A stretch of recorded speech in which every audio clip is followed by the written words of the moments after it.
सास संगत जी बड़े प्यार और सत्कार से कहिए धन निरंकार जी। सतगुरु माता सुदिशा सविंदर हरदेव जी महाराज की जय। सास संगत जी दासी एक विचार बता रही है और विचार आप पूरा सुनिएगा। विचार से बहुत बदलाव आता है और सीख मिलता है। कहीं कहीं सास संगत जी नहीं समझता है जो बात, वो सतगुरु माता जी के विचार से अपना दिमाग खुल जाता है, समझ में आता है कि सच में हम तो कुछ नहीं है, हम एक छोटा सा कंकड़ भी नहीं है। तो सास संगत जी एक सत्संगी महात्मा जी थे, उनका ना दुकान था, कपड़े का दुकान था और महात्मा जी सेवा सत्संग बहुत करते थे। कहीं पे भी समागम लगता था तो पहले से सेवा लगता है। साथ संगत जी आप लोग को तो पता ही है, कभी कभी ऐसा होता है 1 महीने 2 महीने महात्मा जी उधर ही रुक जाते हैं सेवा करने के लिए। तो साथ संगत जी उनका दुकान ना बहुत कम खुलता था।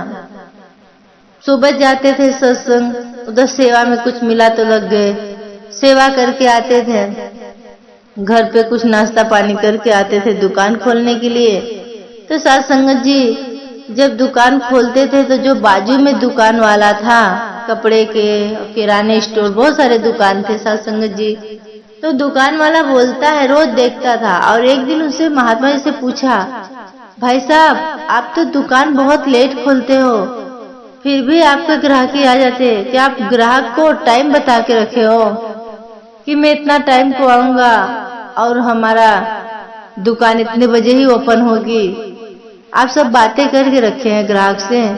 हम तो सुबह उठते हैं, नहाते धोते, उसके बाद अगरबत्ती कपूर जलाते, माला भगवान को पहनाते हैं, बहुत सारे पूजा पाठ करने के बाद हम अपना ध्यान ग्राहक को लगाते हैं और देखते देखते हमारे आंखें एकदम नम हो जाती हैं, तरसती हैं कि कोई तो ग्राहक आए।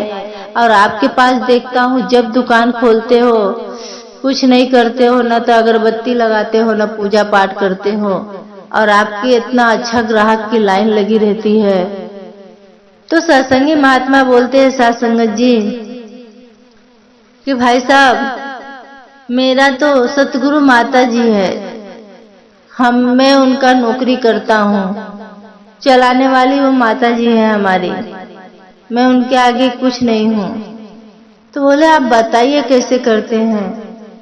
तो बोले कि मैं सेवा सत्संग सिमरन करता हूँ और कहीं समागम लगता है तो सेवा में चले जाता है, इसके लिए मेरा दुकान 2-2 3-3 दिन बंद रहता है, महीने भर भी बंद रहता है। तो बोले आप इसका किराया कैसे भरते, इसका भाड़ा कैसे भरते हैं? बहुत सारे जवाब सवाल कर रहे थे। तो बहुत श्रद्धा भाव से बोलने लगे महात्मा जी कि देखो हमारा तो सब कुछ साथ में जो है, तो साथ संगत जी मेरी तो सब कुछ माता जी ही चलाते, हम तो एक नौकर है, नौकरी करते अपने माता जी के, मेरे सब उनके ऊपर छोड़ दिया हूँ, जो करती हैं वही करती हो, तो पालनहार है। तो साथ संगत जी जितने दुकान वाले थे सब हैरान हो गए। एक जन उसमें से बोला,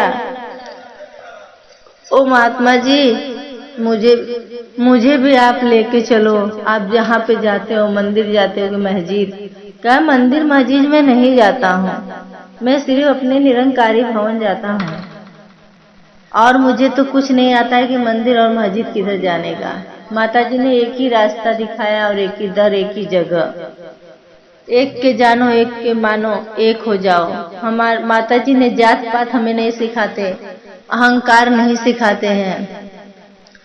इसीलिए साथ संगत जी कहने का ये भाव है कि जो माता जी का दामन पकड़ के रखा है वो दुखी कभी नहीं होता है। माता जी हर उसका मनोकामना पूरा करती हैं, तन से मन से स्वस्थ रखती हैं उसे, इस सेवा सत्संग सिमरन में लगे रहे। अगर उसको थोड़ी भी तकलीफ होता है तो चरणामृत सिमरन करके लगा लेते हैं और पी लेते हैं, वो भी दुख दूर हो जाता है। तो सत्संगत जी यही कहने का भाव है कि बस जैसे हैं, जिस हालत में है उसी हालत में माता जी का दामन पकड़ के रखो, और जो नहीं जुड़ा है सत्संगत जी उसे भी कोशिश करिए कि ये दर पे आए, तो ये दर स्वर्ग है, ये दर ऐसा मिलेगा नहीं।